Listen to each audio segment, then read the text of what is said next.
A sunlit prickly pear blossom unfurls bright yellow petals around a lime green center, its satin edges catching tiny sparkles of pollen. Midday light turns the interior stamens to glowing filaments, while the surrounding pads fall into soft shadow.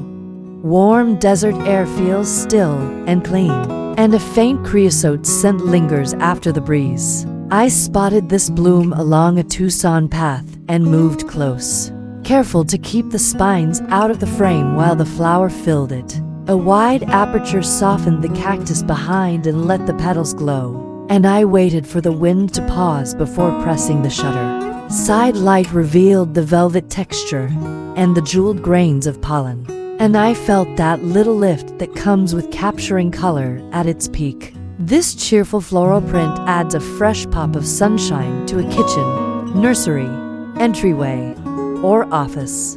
Choose your favorite finish.